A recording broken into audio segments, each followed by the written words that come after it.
Salut à tous, bienvenue à vous pour cette nouvelle vidéo, merci d'être là encore une fois. Aujourd'hui, dans cette vidéo, je vous montre comment j'ai créé une image plutôt sympa. À vous de me le dire dans les commentaires, comment vous la trouvez.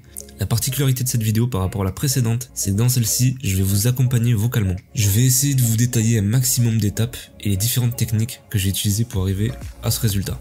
Je vous le rappelle, je suis sur Instagram, toutes mes créations les plus récentes sont dessus et l'invitation tient toujours, je vous y attends là-bas.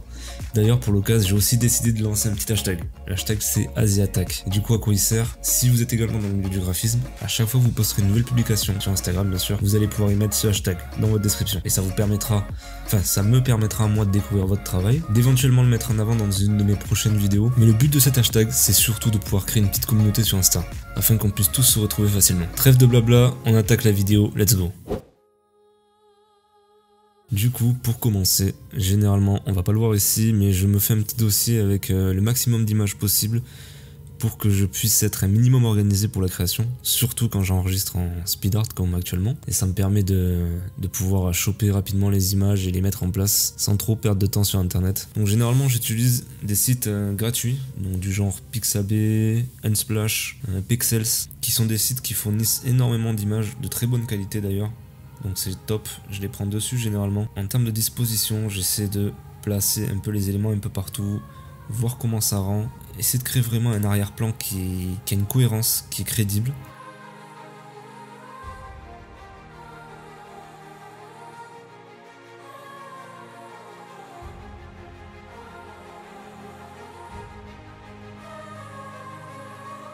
Ensuite, une fois que la disposition est prête, c'est là où commence l'incrustation. Donc l'incrustation, ça vise à harmoniser le tout. Donc étant donné que c'est des images qui viennent de différentes sources, l'éclairage, les couleurs, les contrastes ne vont pas être les mêmes. Du coup, il faut faire en sorte que toutes ces images s'assemblent dans la même ambiance. Les couleurs doivent correspondre et l'éclairage également.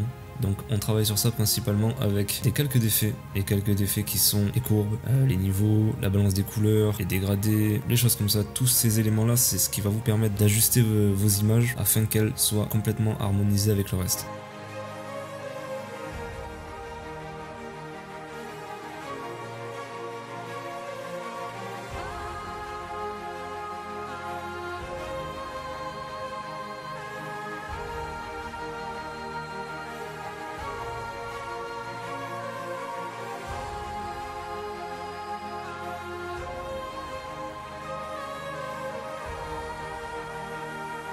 Vient ensuite le moment où j'ai ajouté le lion.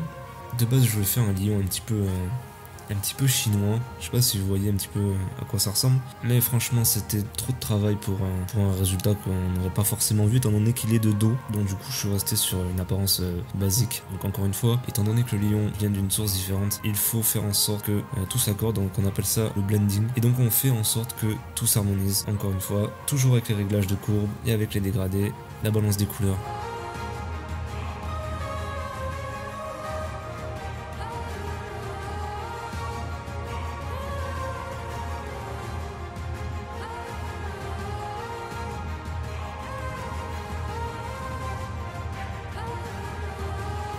J'ajoute ensuite mon premier sujet, c'est là qu'il rentre en place. Donc pour celui-ci, petite pure particularité, c'est que j'ai voulu que le sujet soit assis sur le lion. Du coup j'ai découpé sa jambe à travers l'arc, vous allez pouvoir voir, et je l'ai remodelé de façon à ce qu'on ait vraiment l'impression qu'elle soit en position assise sur le lion. C'est juste du découpage, du recollage. On fait en sorte de gommer les bords pour pas que ça se superpose et que ça fasse bizarre à l'œil. Pour la cape pareil, du coup j'ai découpé la cape et je l'ai déformée de façon à ce qu'on ait vraiment cette impression que la cape soit posée sur le dos du lion. Donc du coup une fois que vous avez découpé votre cape, avec clic droit, déformation, vous allez pouvoir la modeler de mille et une façons et l'ajuster exactement comme vous voulez. Une fois que le sujet est bien placé, que la cape est ajustée, il faut faire en sorte qu'on ait l'impression qu'elle soit réellement assise. La posture ne suffit pas, il faut ajouter des ombres, il faut ajouter de l'éclairage pour rendre le tout crédible. Du coup avec un calque d'exposition, je viens booster les blancs et je viens peindre mes hautes lumières. Donc je viens les peindre en fonction de la direction de ma source de lumière principale, et je viens créer aussi un autre calque d'exposition que je baisse vers le bas cette fois-ci pour avoir des noirs et ensuite peindre les ombres. Je fais en sorte que les noirs ne soient pas trop prononcés en fonction de l'ambiance générale de mon image. Alors généralement je peins la souris, mais pour cette fois-ci exceptionnellement je les peins à la tablette. J'ai pas l'habitude du tout de la tablette, mais bon, J'ai essayé, c'est pas souvent, et j'avoue que je suis pas très à l'aise avec. Je préfère 10 fois plus la souris.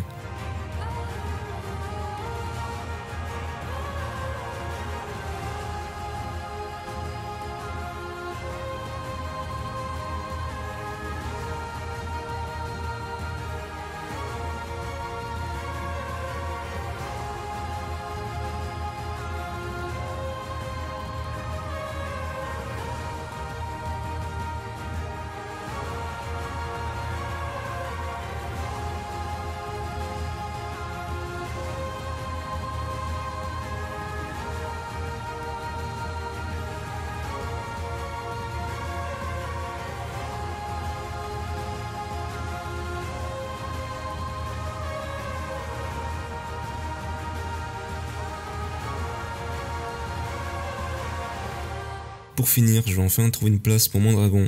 Je vais le positionner en plein centre de l'image. Et ça va être l'élément attractif de cette edit. Je vous laisse apprécier la fin de la vidéo. Vous allez voir que par la suite, je rajoute encore quelques détails. Je vais surtout corriger encore une fois la couleur globale, la luminance, etc. Je vais ajouter un filtre caméra raw également. Dans l'esprit, c'est une composition assez simple avec 3 sujets en premier plan et 1 en arrière-plan. Du coup, étant donné qu'il n'y a pas trop de détails, j'essaie vraiment d'approcher un résultat le plus crédible et réaliste possible. Bien sûr, j'ai pas un niveau exceptionnel, du coup c'est normal si certaines personnes ne trouvent pas que ça soit réaliste. En tout cas, j'ai adoré faire cette création. J'espère que vous avez tout autant apprécié à regarder la vidéo. N'hésitez pas à me donner votre avis dans les commentaires. Faites-moi signe également si vous avez appris quelque chose grâce à cette vidéo. Je vous laisse apprécier la fin. On se retrouve pour une prochaine dans pas très longtemps, dans laquelle j'expliquerai comment j'ai créé mon poster Spider-Man que vous pourrez retrouver sur mon Instagram. Je vous dis à la prochaine et bonne fin de vidéo.